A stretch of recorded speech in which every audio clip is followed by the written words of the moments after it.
خواتي خواتاتي مساء الخير عليكم بونسوار تو الموند اهلا وسهلا مرحبا بكم في لي لايف d'Algérie بارت في لي سواغي d'Algérie بارت هزوا الفلاون والسلام عليكم. J'espère راكم ملاح. Je vous retrouve avec toujours grand plaisir, même si des fois l'actualité est sinistre, même si des fois les sujets que j'aborde sont un peu compliqués, j'avoue. Des fois, c'est pas toujours joyeux, mais bon, ça reste de l'actualité, ça reste des sujets importants. Des fois, la belle et belle, on ose s'attaquer à des dossiers qui ne font pas l'unanimité, où là on propose des lectures, où là on ose s'attaquer à des tabous qui sont difficiles à briser. Aujourd'hui, je voudrais vous parler d'un danger que nous craignons tous. Ce danger que nous craignons tous, celui de la guerre. قبل ما تبدأ la guerre entre l'Ukraine et la Russie à la fin du mois de février 2022, الناس كاع كانت تخاف الناس كاع كانت تقول بلي non, c'est pas possible. Je me souviens sur les réseaux sociaux en Algérie, la majorité des intellectuels algériens, des gens instruits, des journalistes, aveuglés par leur fascination pour Poutine et pour la Russie et pour la dictature, quand ils disent non mais Poutine, c'est lui le bon, il n'est pas méchant, c'est l'Occident, et il y aura pas de guerre, il n'attaquera pas, il va juste défendre les Russes les russophones de l'Ukraine, juste les deux régions, il n'osera pas aller jusqu'à la capitale, il y aura pas de guerre. On a commencé à partager sur les réseaux sociaux la fameuse blague, t'as une haut responsable, là, une porte-parole du ministère de la Défense russe ou de l'état-major russe qui disait que les Américains me disent exactement quand est-ce que qu'on va déclarer la guerre pour que je sache quand est-ce que je vais prendre congé. Ou les blagues. D'ailleurs, pas qu'en Algérie, hein, même ici en France, dans plusieurs pays européens, ils ne pensaient pas que cette guerre serait possible. Cette guerre est différente parce que c'est la première fois depuis la fin de la guerre froide, on a l'Occident, un pays allié de l'Occident, l'Ukraine d'aujourd'hui, avec le président Zelensky, Volodymyr Zelensky. C'est la première fois qu'un pays allié de l'Occident est attaqué par la Russie. Et donc c'est tout l'Occident qui s'est mobilisé contre la Grande Russie. Et la Russie, dans une alliance avec la Chine, qui essaie de contrebalancer le poids de l'Occident et notamment des États-Unis d'Amérique. C'est une forme de troisième guerre mondiale. Nous sommes au bord, c'est pour ça les spécialistes et les géopoliticiens, ils disent que nous sommes au bord d'une troisième guerre mondiale. Parce que c'est la première fois où nous avons un affrontement direct, chaud, et des menaces directes d'un affrontement militaire entre la Russie et son allié la Chine, les blocs que des pays ex-communistes ou là, des pays rigides, dictatoriaux, avec une autre vision du monde que le libéralisme impérialiste et mondialisateur prôné par les États-Unis d'Amérique et ses alliés européens et occidentaux. C'est pour ça que le conflit ukrainien ou la guerre entre la Russie et l'Ukraine n'a absolument rien à voir avec la guerre en Irak ou la Libye ou la Syrie, qui étaient des conflits régionaux. Là, on a un conflit mondialisé qui a un impact sur le monde entier, de par l'importance de l'Ukraine et de la Russie, et de par l'implication de tous les pays occidentaux, donc des pays les plus riches, donc des pays les plus puissants, donc des pays les plus décideurs des lois internationales, notamment des règles économiques qui impactent donc, et c'est pour ça que ça impacte la majeure partie de la population mondiale. Les autres conflits, c'est des conflits régionaux. La guerre, on ne la pensait pas possible. Mais elle est devenue possible. Elle est devenue possible. Aujourd'hui, il y a un scénario que nous craignons le plus dans la région le Maghreb, c'est le scénario d'une guerre entre l'Algérie et le Maroc. Ces deux pays qui sont en guerre froide depuis l'indépendance, notamment depuis les années 70, lorsque le Maroc a annexé le Sahara occidental au nom de la recouvrement de son unité nationale. L'Algérie refuse cette réalité, elle soutient le Polisario depuis 1975 parce que ce mouvement veut avoir l'autodétermination et veut avoir un pays indépendant. Le problème dure depuis des années, il y avait la guerre des sables 63-64 entre l'Algérie et le Maroc, qui n'a pas duré longtemps, c'était fin 63, début 64. Il y a eu la Amgala 1, Amgala 2, 75, entre 75 et 76. Même ben, il y a eu une guerre froide, jamais d'affrontement armé entre les deux pays. Pourtant, depuis décembre 2020, avec la normalisation des rapports entre Israël et le Maroc, les tensions sont revenues, elles sont remontées crescendo, et depuis fin août 2021, les relations diplomatiques entre l'Algérie et le Maroc sont totalement coupées. L'Algérie estime que le Maroc est agressif avec son alliance avec Israël, une alliance militaire d'ailleurs, pas uniquement politique. Et Israël assume son soutien militaire au Maroc et assume sa prise de parti ou son implication dans les enjeux au Maghreb. Donc l'Algérie se sent agressée à juste titre. Le Maroc et il dit qu'il veut se défendre à juste titre. Donc chacun, du point de vue de sa logique, chacun a raison.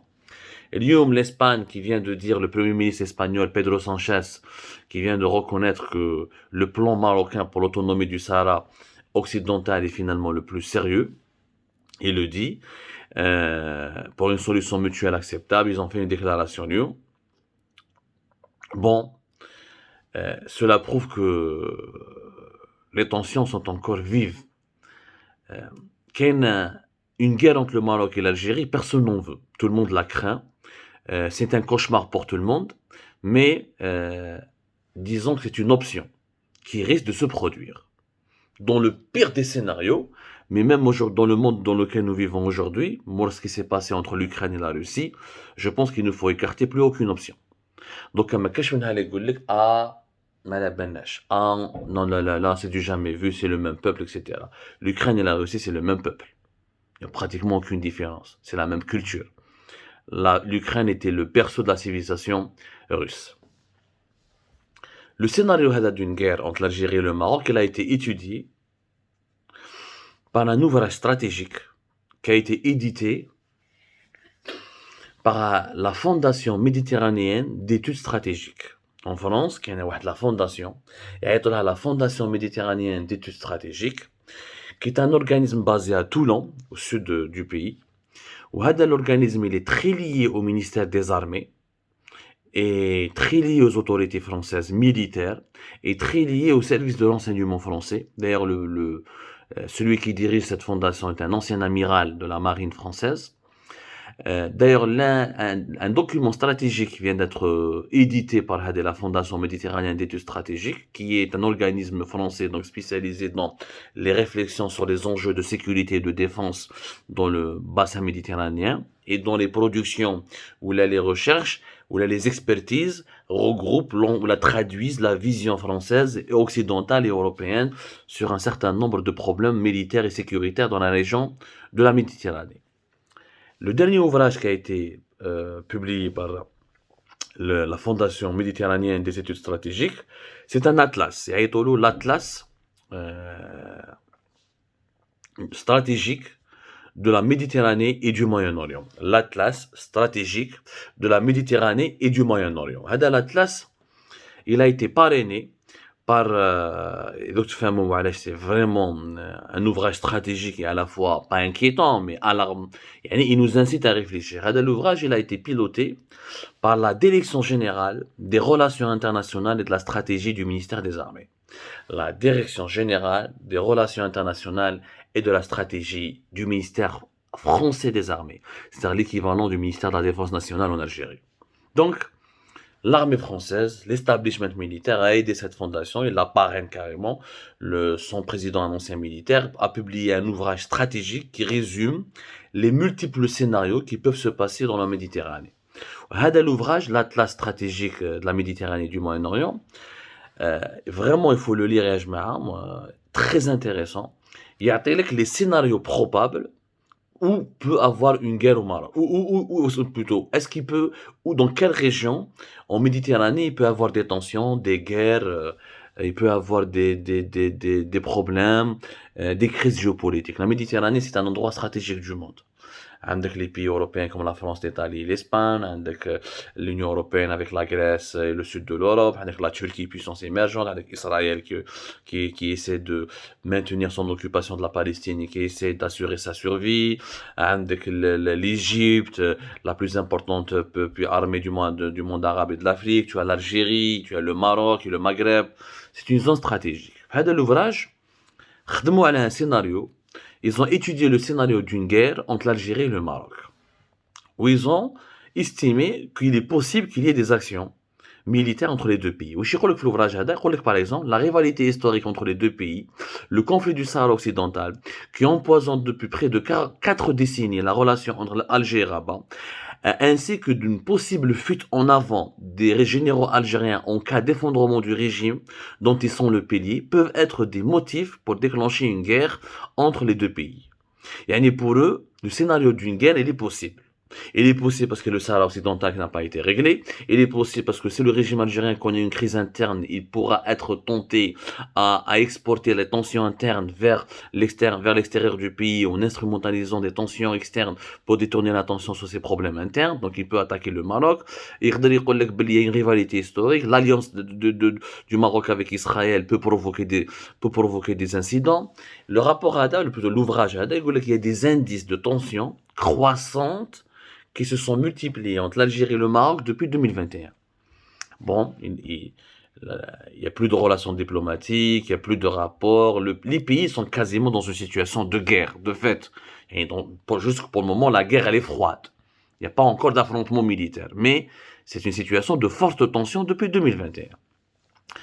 À l'Ahsabou, le fait que le Maroc a fait revenir le général Belkhir El-Farouk, qui était l'ex-commandant de la zone sud et qui a été nommé au poste d'inspecteur général des forces armées royales, le fait que le général Saïd Chengriha, qui lui-même avait dirigé la région militaire qui était frontalière avec le Maroc, le fait qu'il ait lui-même pris le poste de chef d'état-major, les deux institutions militaires, au Maroc comme en Algérie, sont dirigées en ce moment par des dirigeants qui détestent leurs voisins et qui sont prêts à en découdre.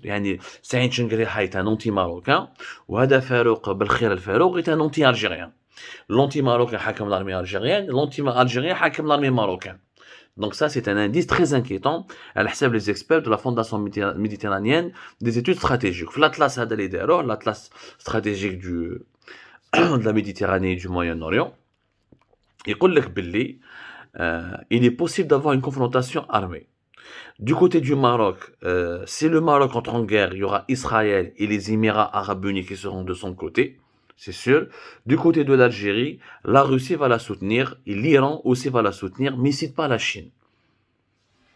Mais, de son côté, l'Algérie pourrait bénéficier d'un soutien discret de la Russie et peut-être de l'Iran, sans implication directe de leur armée, car la Russie ne souhaite pas s'embourber et l'Iran ne souhaite pas disperser ses forces.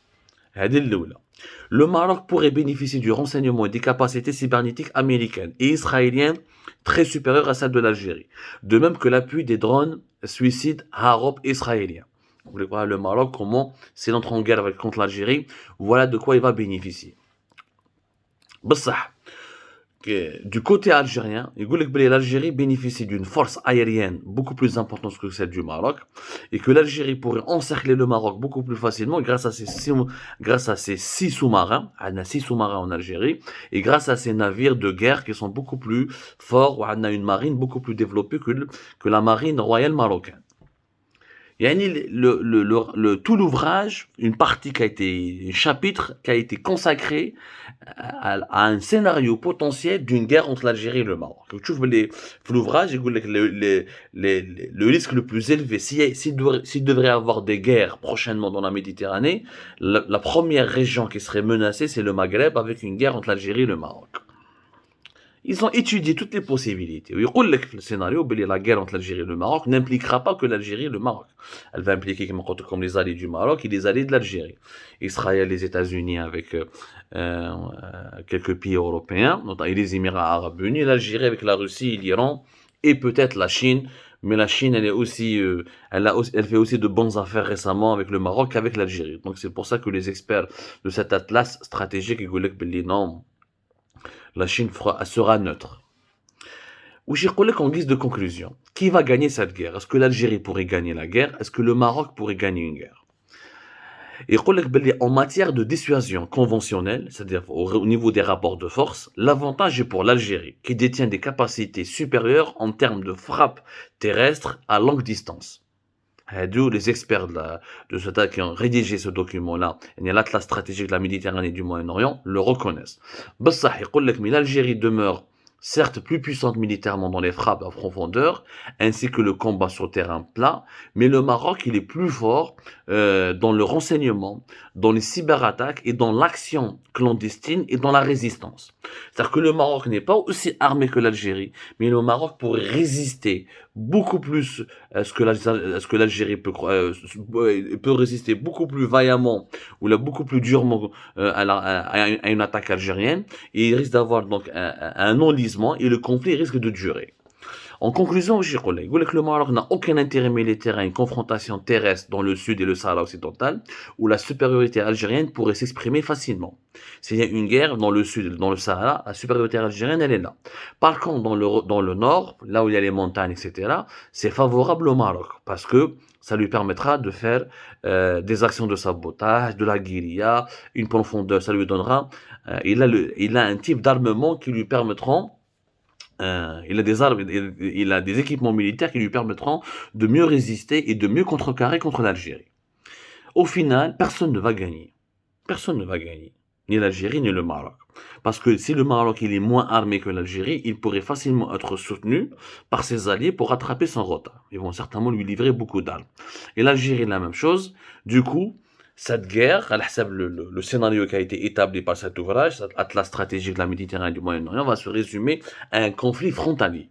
Ni l'Algérie n'a la capacité d'envahir, d'aller jusqu'à Rabat, ni le Maroc n'a la capacité d'aller vers Alger. Du coup, ça sera au niveau des frontières, au niveau d'une bande frontalière, c'est-à-dire tout au nord, tout au long de la bande frontalière, du sud jusqu'au nord, avec beaucoup de dégâts, avec beaucoup de morts, et finalement, ni gagnant, ni perdant. Excepté des dégâts économiques et humains, les deux peuples vont se diviser encore davantage, les économies des deux pays vont s'effondrer encore davantage, les tensions sur les deux pays vont encore s'aggraver, avec un impact socio-économique important, puisque chaque pays va épuiser ses finances, son argent, ses hommes, son énergie, etc., à faire la guerre. D'après ces experts, si une guerre c'est par malheur, une guerre éclate entre l'Algérie et le Maroc. C'est pour vous dire, Yajma, que c'est vrai, c'est un scénario cauchemardesque. Mais l'objectif est de l'éviter à tout prix. Parce qu'on a essayé en Ukraine et en Russie, des gens n'ont pas, peut-être, moi je le pense, je suis d'accord avec les analystes et les experts qui disent que nous n'avons pas assez fait pour éviter la guerre. Il aurait fallu rassurer davantage la Russie concernant les relations troublantes entre l'Ukraine et l'OTAN. Cela ne justifie pas pour autant ce que la Russie a voulu faire en Ukraine à travers une invasion. Et il est temps de tirer la leçon de